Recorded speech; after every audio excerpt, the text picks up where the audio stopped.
नमस्कार मित्रांनो, राम राम, जय महाराष्ट्र. गोलपोस्ट मराठीच्या एका नवीन व्हिडिओमध्ये तुमचं पुन्हा एकदा मनापासून स्वागत आहे. आज आपण बोलणार आहोत काल झालेल्या दोन भन्नाट क्वार्टर फायनल्स या मॅच बद्दल. पहिली मॅच होती इंग्लंड वर्सेस नॉर्वे आणि दुसरी मॅच होती अर्जेंटिना वर्सेस कोण होती? अर्जेंटिना वर्सेस कोण होती ते मला माहिती नाही, पण अर्जेंटिनाचा गेम काय होता ते मला माहिती आहे.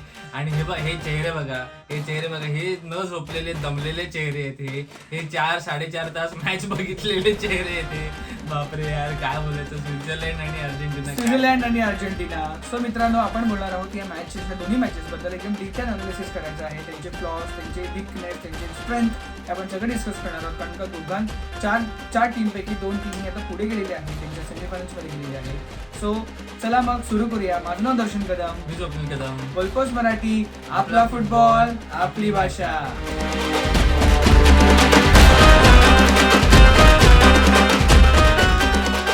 नमस्कार मित्रांनो, काल रात्री 2:30 वाजता एक भन्नाट मॅच झाली होती. ती होती इंग्लंड वर्सेस नॉर्वे.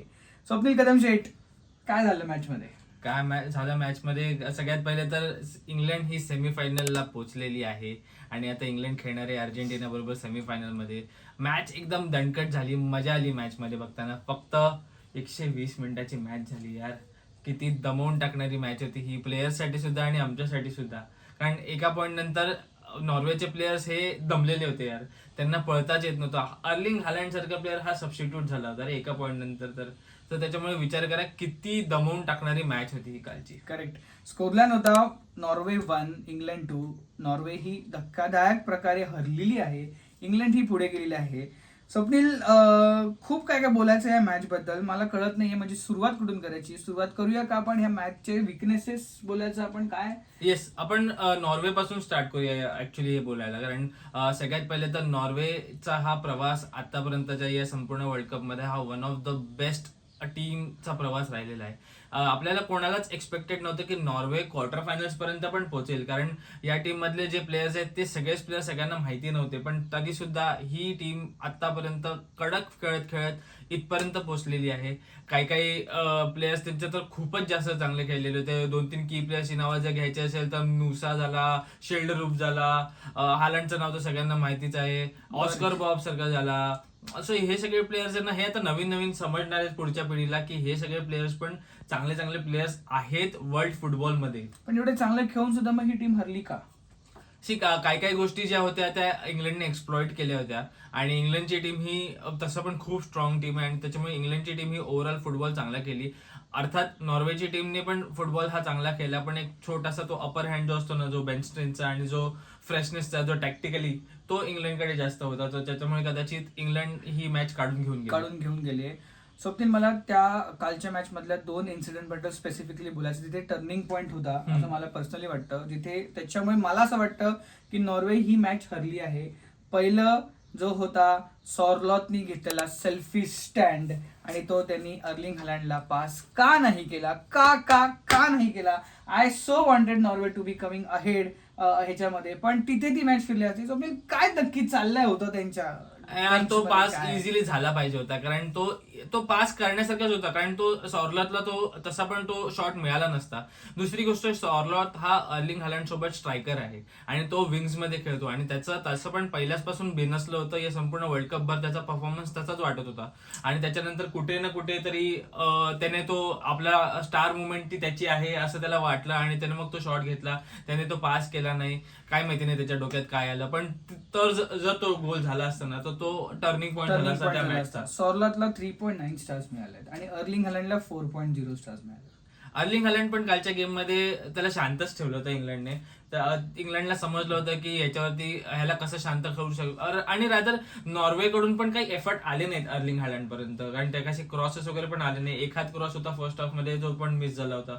सो ऍसेस नॉर्वेने पण काही परफॉर्म केलं नव्हतं. अर्लिंग हालंडचं ज्या पद्धतीने सोशल मीडिया चालू आहे त्याच्यामुळे असं नाही वाटत का त्यांनी कुठेतरी ओव्हर कॉन्फिडन्स घेतला होता या गोष्टीचा? अशी अर्लिंग हालंड हा प्लेअर असा आहे ना की त्याच्यामुळे लोकांना असं वाटतं की तो खूप एकदम असा ओव्हर कॉन्फिडन्स मध्ये जाईल, पण मला नाही वाटत असं काही आहे त्याच्याबद्दल. पण रादर त्याच्याकडे डिलिव्हरीच आली नाही तशी, तर त्याच्यामुळे तो पण कन्वर्ट कसा करणार? ओके.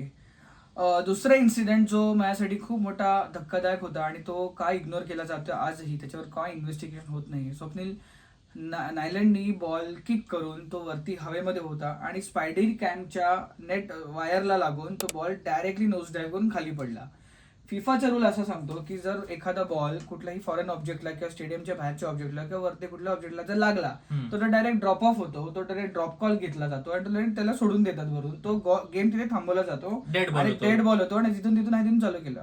भाई ह्या लोकांनी तो बॉल घेतला, इंग्लिश प्लेअरच्याकडे तो बॉल आला, त्यांनी तो घेतला, त्याला कन्वर्ट केला आणि तो गोलही मारला, तो सेलिब्रिटी केला गेला आणि पुढेही या लोकांनी वार घेतला नाही आणि तो पूर्ण गोल कन्वर्ट झाला. हे मला पटतच नाहीये. म्हणजे कुठे गेली त्यांची एवढी स्निको सिस्टम आणि बॉल टेक्नॉलॉजी आणि IMU म्हणजे त्याच्यामध्ये इंटेन्सिव्ह मेजरिंग युनिट वगैरे टाकलाय 14 ग्रॅमचं आणि काय म्हणजे हे त्याच्यामुळे अख्खं गेम बिघडला रे सगळं. तो पण एक गेम चेंजिंग पॉईंट होता, कारण तो गोल डिसलाव झाला पाहिजे होता, 100% झाला पाहिजे होता आणि तिकडे सुद्धा ही मॅच फिरली असती. कुठल्याच रेफरीला हे समजलं नाही. इव्हन जे रेफरीज टीव्हीवरती बघत होते त्यांना सुद्धा समजलं नाही. ही किती डिसअपॉइंटिंग गोष्ट आहे. आणि जिकडे एका बाजूला आपण एक केसाचा धक्का लागला तरी सुद्धा तो गोल डिसअलाव डायरेक्ट ग्राफ वरती गेला होता आणि जिकडे एका वायरला डिफ्लेक्ट होऊन बॉल खाली पडतो तिकडे ग्राफ आलाच नाही.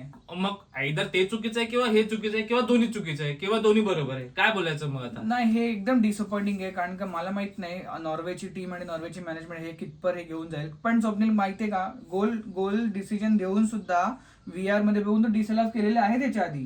अर्जेंटिना इजिप्तच्या मॅच मध्ये पण तो VR घेऊन केला होता. हे लोक करू शकले असते, यांच्याकडे चान्स होता तो आणि ते झालंच पाहिजे होतं. झालंच पाहिजे कारण ही क्वार्टर फायनल आहे ना, महत्वाची मॅच आहे. असं नाही की ग्रुप स्टेजेस ती रॅन्डम कुठली तरी मॅच आहे ना. हे होणं हे म्हणजे असंच झालं पाहिजे होतं, पण ते झालंच नाही.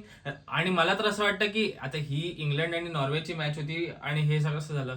विचार कर, असं झालं असतं अर्जेंटिनाच्या मॅच बद्दल, किती मोठा आउटरेज झाला असता. फक्त रिक्ट एवढंच दिसलं असतं संपूर्ण इंटरनेटवरती.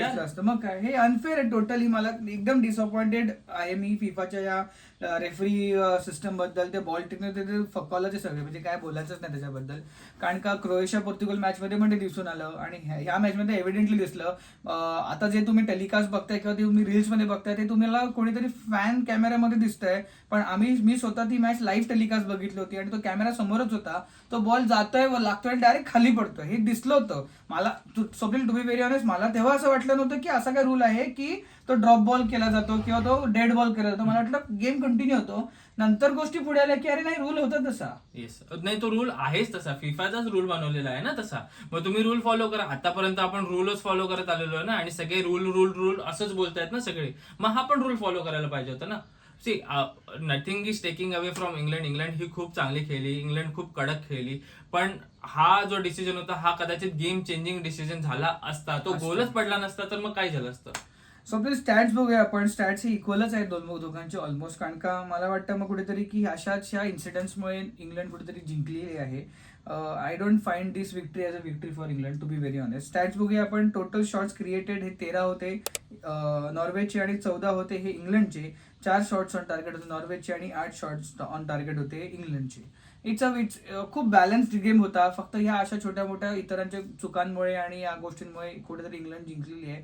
सो तुम्ही काय म्हणशील फायनल कन्क्लुजन या मॅच बद्दल? सी, या सगळ्या चुका पण झाल्या आहे, एरर झाले, ते सगळं मान्य आहे, पण इंग्लंडची टीम ही खूप चांगली खेळलेली आहे. जूड बेलिंगम काय गेम होता, सुपरस्टार गेम होता त्याचा यार.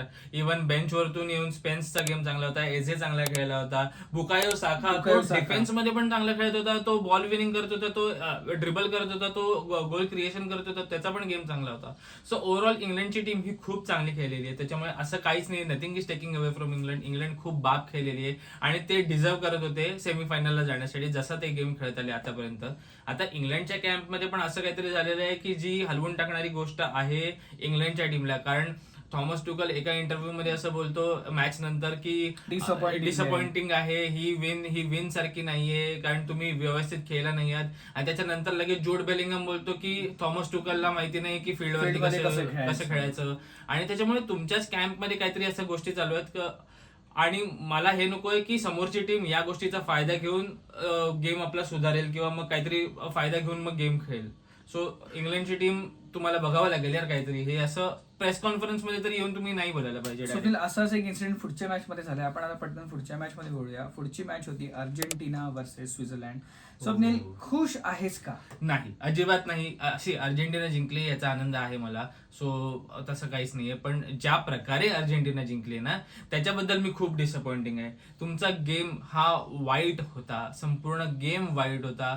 स्वित्झर्लंडला तुमचा गेम समजला होता आणि आपण आधी पण बोललो होतो की स्वित्झर्लंड ही अभ्यास करून येणारी टीम आहे आणि स्वित्झर्लंडने तेच केलंय. ते अभ्यास करून आले होते, त्यांना माहिती होतं की कुठली विकनेस आहे, काय पकडायचं आहे काय नाही. अर्जेंटिनाच्या गेम मध्ये फक्त डिफेन्सच दिसत होता, तुमच्याकडे मिडफिल्ड ही काहीच दिसत नव्हती, तुमचा अटॅक काही होत नव्हता. जुलियन अल्वारेसचा गेम चांगला होता पण सगळं मेसीवर अवलंबून आहे. परत एकदा पण त्याला जेव्हा 3-4 मार्क जेव्हा मॅन डाऊन करत असतात तेव्हा मग बाकी काय करणार. रॉड्रिगो दे पॉल, मोलिना, एन्झो फर्नांडेस हे सगळे जे प्लेयर्स आहेत स्वप्नील, आणि परत मॅकॅलिस्टर, रोमेरो, मार्टिनेज, म्हणजे त्या सगळ्यांचा मिळूनच एकदम फालतू गेम प्ले होता. थर्ड क्लास गेम प्ले बोलू शकतो मी तोंडावर, कारण का आम्ही अर्जेंटिना टीमला फार जुन्यापासून बघत आलोय. अर्जेंटिनाची टीम ही अशी नाहीये. काय झालं ह्या लोकांना कळत नाही. हे लोक अजूनही फिगर आउट करतात की कसं गोल स्कोर करायचा. स्वप्नील, एम्बोलोचा जो फाऊल जो झाला त्याच्यानंतर हे लोक 10 मॅन खेळत होते, 1 मॅन डाऊन होते. मला वाटलं आता कुठेतरी गेम इझिली फिरेल, हो. पण तुम्ही एक्स्ट्रा टाइम पर्यंत गेम घेऊन जाता. मला नाही वाटत हे लोक वर्ल्ड कप जिंकू शकतात. जेव्हा तुम्ही असा गेम खेळता आणि या लेवलला खेळता क्वार्टर फायनल्स मध्ये येऊन, मग कुठेतरी समोरच्या टीमला पण असंच वाटणार ना की यार ही टीम डिझर्व नाही करत आहे या स्टेजला खेळणं, कारण असा तुमचा गेमच चांगला नव्हता. आणि 10 मॅन डाऊन जेव्हा समोरची टीम होते तेव्हा तर तुम्ही ऍडव्हान्टेज घेऊन येऊन तोडून टाकला पाहिजे होता, तरी सुद्धा तुम्ही फक्त डिफेन्स करताय. लिओनेल स्कॉनेली, मला माहिती नाही त्याचा काय प्रॉब्लेम आहे किंवा काहीतरी इश्यूज आहेत मॅनेजमेंटमध्ये, मला काही माहिती नाही, पण तो सबस्टिट्यूशन टाकत नव्हता. तो एका पॉईंट नंतर फ्रस्ट्रेट झाले होते. तो जेव्हा लास्ट एक सबस्टिट्यूशन आलं त्याच्यानंतर तो निको पाज ना शूज घालून बसला होता तिकडे वेट करत की मला आता चान्स मिळेल म्हणून. मला असं तो शाळेतला मुलगा वाटला की यार मला कधी खेळायला मिळणार, असा तो बसला होता लेजिट. पण काहीच नव्हतं करत. तुम्हाला रनर्स टाकायचे होते, तुम्हाला विंग्स मध्ये, तुमच्या विंग्स वरून खेळ येत नव्हता, फक्त व्हर्टिकल होतं, तो पण ते अडवत होते. मग काय उपयोग नाही ना, मग असा गेम खेळू शकत नाही तुम्ही. कुठेतरी लिओनल मेसी त्याला सांगत असावा का की मला ह्याच प्लेअर बरोबर खेळायचं, ह्याच टीम बरोबर खेळायचं, कारण का मला नाही कुठे दिसलं की कुठे अल्मादो लिओनल मेसी बरोबर नीट कॉम्बिनेशन जमलंय त्याचं, किंवा लो सेल्सो असेल किंवा अजूनही कोण असेल. जर असं तो सांगत असेल तर मग तुम्ही टुर्नामेंट नाही जिंकू शकत अशा गोष्टीनंतर. ठीक आहे, तुम्ही छोटी मोठी मॅच वगैरे एखाद मॅच जिंकू शकता, पण तुम्ही टुर्नामेंट ही लॉंग टुर्नामेंट, वर्ल्ड कप सारखी टुर्नामेंट नाही जिंकू शकत. 2-3 गोष्टी होत्या ज्या फक्त अर्जेंटिना बद्दल मला चांगल्या वाटल्या कालच्या मॅच मध्ये. एक, त्यांचा डिफेन्स कडक होता. लिसँड्रो मार्टिनेसचा गेम A1 गेम होता, त्याने काय थांबवून ठेवलं होतं, एक नंबर थांबवून ठेवलं होतं. जुलियन अल्वारेस हा संपूर्ण वर्ल्ड कप मध्ये कुठे दिसला नव्हता, पण कालचा गेम त्याचा टॉप गेम होता.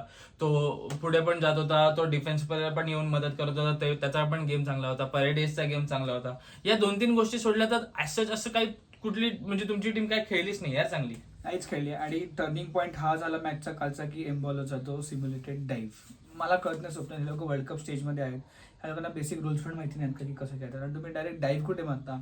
1000 कॅमेरे लागलेत, एवढी बॉल टेक्नॉलॉजी आहे, ही टेक्नॉलॉजी, ती technology, funnel technology, sensor technology easily दिसून येतं तिथे, आणि बाबा तिने डाईव्ह मारली आहे. लोक आता काही बोलतात की ते डाईव्ह नव्हता किंवा मग येलो कार्ड डिझर्व नव्हता. तो he was already on yellow card, आणि जर येलो कार्डचा समोरच्याला दिला तर तो रिव्हर्स होतो. हा नवीन रूल आहे फिफाचा, तिथेच गेम संपलाय. पण तरी सुद्धा हे लोक 1 मॅन डाऊन असून पण त्या लोकांचा गोल आला नाही. आणि हा रूल हा कालच्या मॅच मध्ये आलेला रूल नाहीये. हा फिफाने जेव्हा वर्ल्ड कप सुरू झाला नव्हता तेव्हा इंट्रोड्यूस केला होता. आणि जर तुम्ही सगळ्या मॅचेस बघितल्या असेल तर USA वर्सेस पॅराग्वेची जी मॅच झाली होती ना, तिकडे सुद्धा अशीच सिच्युएशन झाली होती. जो येलो कार्ड दिला गेला होता ना तो रिव्हर्स केला होता. सो ते पहिल्यांदा झालं होतं आणि हे आजचं दुसऱ्यांदा इन्सिडेंट होता हा. सो त्याच्यामुळे कुठलाच असं काही बायसनेस किंवा वगैरे तर काहीच नाहीये. तुमचा प्लेअर हा चुकीचा खेळलाय त्याचा, आणि त्याच्यामुळे तो डिझर्व करत होता. ठीक आहे स्वप्नील, आपण पुढे जाऊया. पुढे आपण बघूया एक चांगली गोष्ट तुला सांगतो की आता जी ऑलरेडी टीम वर्ल्ड रँकिंग आहे त्याच्यामध्ये जे टॉप 4 टीम्स आहेत तेच टॉप 4 टीम्स आता सेमीफायनल मध्ये आले आहेत. सो कुठेतरी जे बोलत होते रिग्ड आहे हे जस्टिफाईड वाटते मला आता. हो, कारण जे टॉप टीम्स आहेत तेच खेळणं डिझर्व करतात आणि तेच होत आहे. रिग डे बोलणाऱ्यांनो, कदाचित तुम्हाला फुटबॉल नीट माहिती नसेल किंवा मग तुम्ही फक्त एकाच पर्टिक्युलर प्लेअरचा फॅन बेस आहात, सो त्याच्यामुळे तुम्ही बोलत आहात, किंवा मग तुम्हाला नीट बघावं लागेल. याच्या व्यतिरिक्त मी काही नाही बोलू शकत, कारण आम्ही प्रत्येक वेळेला जेव्हा असं काही इन्सिडेंट झालाय आमच्या प्रत्येक वेळेला आम्ही तो डिबंक केलेला आहे आणि सांगितलेला आहे, इन डिटेल एक्सप्लेन करून सांगितलेलं आहे, एव्हिडन्स सकट. आणि मला एक सजेशन द्यायचं, जर तुम्हाला जर एवढं वाटतंच आहे की रिग्ड आहे, तर तुम्हाला एवढं वाटतं की अर्जेंटिना जिंकणार आहे, तर लावा ना सगळे पैसे अर्जेंटिनावर आणि जिंका. सोपी गोष्ट आहे ना, ह्याच्यामध्ये टेक्निकल कशाला विचार करताय? जर तुम्हाला जर एवढं कॉन्फिडन्स आहे की अर्जेंटिनाचा वर्ल्ड कप जिंकेल, जर तुम्हाला एवढं कॉन्फिडन्स आहे की फिफा ही अर्जेंटिनाला बायस्ड आणि फेवर करते, तर आहे नाही तेवढी पुंजी सेव्ह केलेली एफडी मोडा, इन्शुरन्स मोडा, घर विका, सगळा पैसा जमा करा आणि किती बेटिंग ऍप्स आहेत त्याच्यामध्ये लावा पैसा आणि डबल टेबल कमवून घरी बसा ना गप्प. आमच्या बरोबर लावा, कमेंट करा, आम्ही ready आहोत. आम्ही रेडी आहोत, आम्ही पण लावायला तयार आहोत. उलट आम्ही समोरून सांगतोय की अर्जेंटिना जिंकणार नाहीये, तरी या लोकांची मस्ती खूप आहे स्वप्नील. नाही रिग डे रे, हे पण रिग डे. आम्ही जे बोलतो ते पण रिग डे. ते पण rigged day. आता मध्यंतरी कुठल्या तरी इंडियन न्यूज चॅनलवरती अर्जेंटिनाचा जो सिच्युएशन झाली होती ती एक्सप्लेन केली होती. कदाचित अर्जेंटिनाने त्यांना सुद्धा पैसे दिले असतील, अर्नब गोस्वामीच्या घरी येऊन पैसे देऊन गेले असतील कदाचित ते. मला तरी असंच वाटतं, कारण भरपूर पैसे मिळतात ना आपल्याला. सो स्वप्नील, आता पुढे आपण पटकन बोलूया पुढचे येणाऱ्या मॅचेस मध्ये, जी आहे 15 आणि 16 रात्रीच होणार आहे. पहिली मॅच होणार आहे फर्स्ट सेमीफायनल्स, जी होणार आहे स्पेन वर्सेस फ्रान्स, आणि सेकंड होणार आहे इंग्लंड वर्सेस अर्जेंटिना. स्वप्नील पटकन सांग, काय वाटतं? मला असं वाटतं की फ्रान्स ही स्पेन बरोबर काढून टाकेल मॅच, कारण फ्रान्सची टीम यार खूप जास्त स्ट्रॉंग टीम आहे. म्हणजे त्यांच्याकडे त्यांची जी बेंच जर टीम बनवली ना, तर ती सुद्धा क्वार्टर फायनल सेमीफायनल्स पर्यंत जाऊ शकते अशी टीम आहे. तो मला असं वाटतं की स्पेन टफ फाईट देणार, पण मला असं वाटतं की फ्रान्स ही फायनलला जाणार कुठेतरी. आम्ही या संपूर्ण दोन्ही मॅचेसचा टॅक्टिकल व्हिडिओ आम्ही बनवू आणि तो तुम्हाला दाखवू, पण जस्ट एक ग्लिम्स देण्यासाठी तुम्हाला मी आता बोलतोय. दुसरी मॅच तू सांग मला, इंग्लंड आणि अर्जेंटिना बद्दल काय होणार आहे? का मला हा प्रश्न विचारतोय? मी एक सांगितलं ना, मग आता very hard to say, very heavy heart मला सांगावं लागतं की कदाचित लिओनेल मेसी आणि पूर्ण अर्जेंटिना टीमची ही शेवटची. पण आपण मागे पण बोललो होतो, असं क्वार्टर फायनल्स मध्ये पण बोललो होतो, आपण राऊंड ऑफ 16 मध्ये पण बोललो होतो. अरे समजत नाही कशी खेळतायत, पण तरी सुद्धा असंच होतं. असे खेळतात ते लोक, भिकारी चाले. जेव्हा बोललो ना की आता नाही होणार, तेव्हा काहीतरी चमत्कार होतो, कुठला तरी बाबा चमत्कार येतो आणि हे लोक पुढे जातात. काहीतरी माहिती नाही, काहीतरी रिग डे, हे पण रिग डे मी बोलतो. दादरला एक मंदिर आहे, तिकडे जा, तुला सगळं उत्तर मिळेल. तिकडे मी ऑलरेडी जाऊन आलेलो आहे. मला वाटतं तोच काहीतरी तिथे बसल्या काहीतरी फिरवतोय सगळ्या गोष्टी. बाप्पाचा आशीर्वाद आहे. पण स्वप्नील, बाप्पा तरी किती हात ठेवेल? बाप्पाला दुसरी कामं धंदे नाही आहेत का? एकच काम उरलंय का आता, फक्त या लोकांना फेवर करायचं? नाही Swapnil, I am very sorry, but it is my final call आणि फायनल डिसिजन की अर्जेंटिना ही मॅच हरत आहे 100%. आणि let's forget all the religious and sentiments and emotions aside, इंग्लंडची टीम ही आतापर्यंतची सगळ्यात वेल बॅलन्स्ड, वेल नर्चर्ड, वेल डिसिप्लिन आणि वेल ॲग्रेशन आणि वेल डिफेन्सिव्ह मध्ये आहे. आणि ते अर्जेंटिनियन टीम मध्ये ते दिसत नाहीये. जर इंग्लिश टीमनी जर सुरुवातीपासून पुश करायचा प्रयत्न केला आणि जर त्यांनी हे स्वित्झर्लंड आणि इजिप्तकडनं धडे घेऊन मेसीला प्रॉपर मॅन मार्किंग करून ठेवली, तर मग कुठेतरी इंग्लिशच्या टीमला एक फेअर ऍडव्हान्टेज मिळून ते लोक पुढे येऊ शकतात.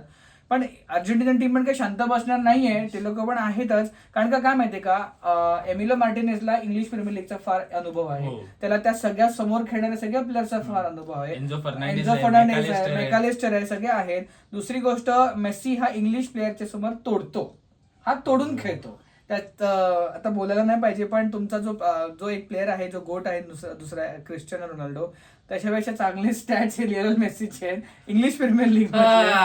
सो काही लोक अग्री नाही करणार, पण आहेत, हे फॅक्ट्स आहेत, हे आम्ही बोलत नाही, आम्ही काय निर्माण केले नाहीत, हे गुगलवर जाऊन चेक करा. हे सगळ्या अशा गोष्टी आहेत. सो पहिल्या मॅचमध्ये बोलायला गेलं तर it is going to be Real Madrid versus Barcelona. का माहितीये का, कारण का स्पेनिश टीम मध्ये एकही रिअल मॅड्रिडचा प्लेअर नाहीये. आता तो एक घुसला, एक साप घुसला आता त्याच्यामध्ये. पण जेव्हा हे लोक आमने सामने येतात, तेव्हा स्वप्नील, किलियन एम्बापे आणि हे ना, हे लॅमिन यामाल सोबत नाही चालत. तो तिथेही मला असं वाटतं की तू म्हणतो फ्रान्स जिंकेल, पण मला कुठेतरी असं वाटतं की गट फिलिंग येते. 1% बोलू शकतो, फक्त हे 1% स्पेनला मी देईल. स्पेन ही कदाचित मॅच जिंकू शकते, पण स्पेन आणि अर्जेंटिना दोन्ही त्यासारखी सेम खेळत आहेत. दोघांचा गेम प्ले सेम आहे, त्याला कोण काय करतच नाहीये. त्याला मला नंतर सुचतं की अरे आपण स्पेन आहोत, अरे आपण मेसी आहोत, अरे आपण अर्जेंटिना, आपल्याला काहीतरी करायला पाहिजे, मग हे लोक गोल मारतील आणि हे करतील. असं नाही होत. तुम्ही फ्रान्सकडनं शिका, तुम्ही इंग्लंडकडनं शिका. स्वप्नील, मला तरी वाटतंय फ्रान्स वर्सेस इंग्लंड ही फायनल होईल आणि कदाचित, आणि मग तेव्हा मी इंग्लंडला सपोर्ट करेल.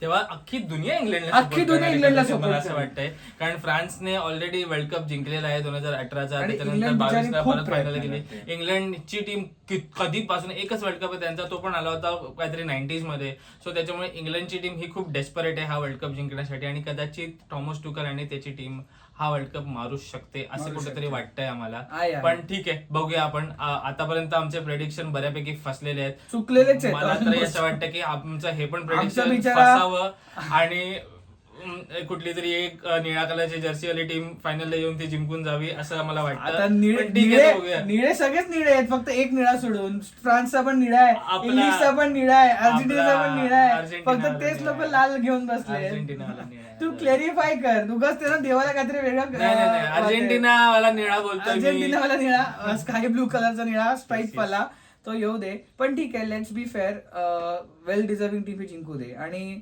आहे ते आहे. सो मित्रांनो, कसा वाटला तुम्हाला हा आमचा व्हिडिओ? आम्ही फार डिटेलमध्ये आणि फार वायफळ बडबड केलेली आहे, आम्हाला माहिती आहे, कारण का बोलण्यासारखं काय राहिलंच नाही आता, काय मजाच येत नाही या वर्ल्ड कप मध्ये. सो ही होती आमची वर्ल्ड कपची झालेल्या मॅचेसची रिव्ह्यू व्हिडिओ आणि येणाऱ्या मॅचेस प्रेडिक्शन व्हिडिओ. येणाऱ्या मॅचेसच्या ज्या 2 सेमीफायनल्स असणार आहेत त्यांनी आम्ही प्रॉपर टेक्निकल डिटेल अनालिसिस करून आम्ही तुमच्यासमोर मांडणार आहोत. तुम्ही नक्की ती व्हिडिओ डेफिनेटली बघा, की बघा फुटबॉल मराठी ही कुठच्या कुठे चाललेली आहे, मराठीमध्ये आपण कसं टेक्निकल अनालिसिस करू शकतो. लेट्स होप, फिंगर्स क्रॉस, 15 आणि 16 मोठे मोठे मॅचेस येणार आहेत. त्याच्यासाठी आम्ही भरपूर काहीतरी कंटेंट करायचा विचार करत आहोत. तुम्ही आम्हाला नक्की फॉलो करा, शेअर करा, ही व्हिडिओ नक्की या व्हिडिओच्या खाली नक्की कमेंट करा, घराघरात व्हिडिओ ही पोचवा, ताई माई अक्का आजी आजोबा काका भाचा पुतण्या सगळ्यांपर्यंत मराठी फुटबॉल हे पोचवा, मराठी भाषिक लोकांपर्यंत ही व्हिडिओ पोचवा. आमचा उद्देश तो सिम्पल आहे, फुटबॉल ही मराठी लोकांपर्यंत पोहोचली पाहिजे. माझं नाव दर्शन कदम, मी स्वप्नील कदम. गोलपोस्ट मराठी, आपला फुटबॉल आपली भाषा.